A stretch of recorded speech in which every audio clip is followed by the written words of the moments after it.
네, 한반도 문제 정작 한국은 배제되는 상황. 코리아 패싱이라고 합니다. 지난 5개월 동안 대통령 공백 사태에서 비롯된 일이기도 한데요. 문재인 대통령은 취임 직후 정상 외교에 시동을 걸었습니다. 네, 워싱턴 화상으로 연결해서 한미 양국 간 정상 외교를 중심으로 자세한 소식 들어보겠습니다. 김범현 특파원. 네, 워싱턴입니다. 네, 문재인 대통령이 그동안 정상 외교 공백 사태에 마침표를 찍었죠. 도널드 트럼프 미국 대통령과의 전화 통화가 그 시작인데 관련 소식 먼저 전해주시죠. 네, 문재인 대통령은 취임 당일인 10일 밤 10시 30분 도널드 트럼프 미국 대통령과 30분 정도 전화 통화를 했습니다. 5개월간의 긴 공백을 깨고 마침내 세계 각국의 정상들과 소통 채널이 복원되는 순간이라고 할 수 있습니다. 통화에 앞서 미국 백악관도 문 대통령의 당선이 확정되자 트럼프 대통령이 문 대통령과의 대화를 기대하고 있다고 밝힌 바 있습니다. 한국 못지않게 미국도 그동안 한미 정상 간 소통 채널이 가동되지 못한 데 따른 답답함을 에둘러 표현했다고 할 수 있습니다. 문 대통령은 취임 이틀째인 11일, 즉 어제는 시진핑 중국 국가주석, 아베 신조 일본 총리와 전화 통화를 했습니다. 시 주석과는 40여 분 정도, 아베 총리와는 25분 정도 통화하며 주변국 정상과의 소통에 시동을 걸었습니다. 일단 전화 통화로 정상 외교의 첫 발을 뗀 모습인데요. 앞으로 문 대통령은 이딴 정상회담을 예고하고 있습니다.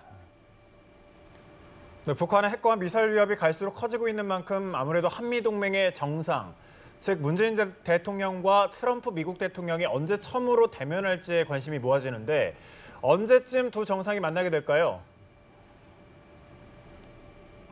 네, 결론부터 말씀드리면 다음 달, 즉 6월 한미 정상회담이 유력해 보입니다.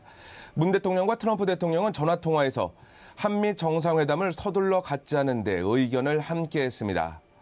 문 대통령은 가급적 빠른 시일 내에 워싱턴을 방문하고자 한다는 뜻을 전했고 트럼프 대통령은 문 대통령의 미국 방문을 공식 초청했습니다. 북핵 문제가 엄중하고 긴박하다는 두 정상의 공통된 인식에 따른 겁니다. 당장이라도 한미 정상회담이 열려야 하는 것 아니냐고 생각하시는 분들도 있을 텐데요. 이제 막 출범한 문재인 정부가 새로운 외교 안보팀을 꾸리고 대북 정책과 대미 현안에 있어 입장 정리를 하는 데는 최소한의 시간이 필요합니다. 동시에 북핵 위협 속에 한미 정상 간 이견이나 잡음을 최소화하는 차원에서 문재인 정부와 트럼프 정부의 입장 조율도 어느 정도 필요한 상황입니다. 여기에 덧붙여 정상회담의 형식과 의제 등에 대한 사전 협의도 이뤄져야 합니다. 따라서 5월 한 달간 준비와 협의를 거쳐 6월 중 미국에서 정상회담이 열릴 것이라는 관측이 주를 이루고 있습니다. 네, 한미 정상회담을 위한 준비와 협의를 말씀하셨는데요. 당장 문 대통령은 방미 특사를 파견할 예정이죠. 네, 그렇습니다.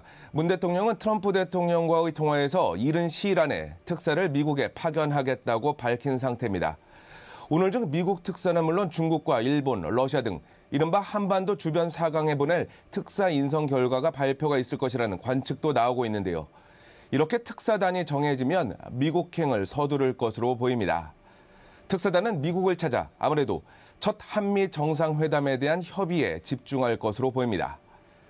동시에 미국 내에서는 문재인 대통령 탄생으로 한국의 대북 정책이 급변하며 한미 공조의 차질이 빚어지는 것 아니냐는 우려도 그동안 나왔었는데요.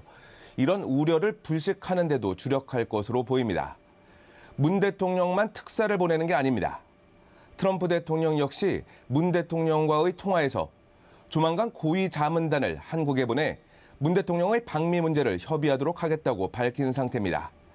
백악관은 어제 문 대통령과 트럼프 대통령의 전화통화에 대한 보도 자료를 냈는데요. 트럼프 대통령은 문 대통령과의 협력을 고대하고 있다며 문 대통령의 워싱턴 방문을 초청했고 문 대통령은 이를 수락했다고 전했습니다.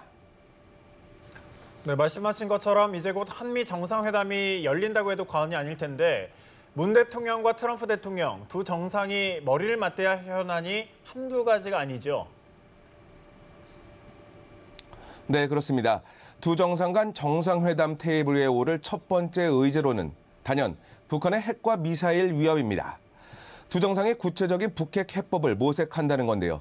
우선 굳건한 한미동맹을 재확인할 것으로 예상됩니다.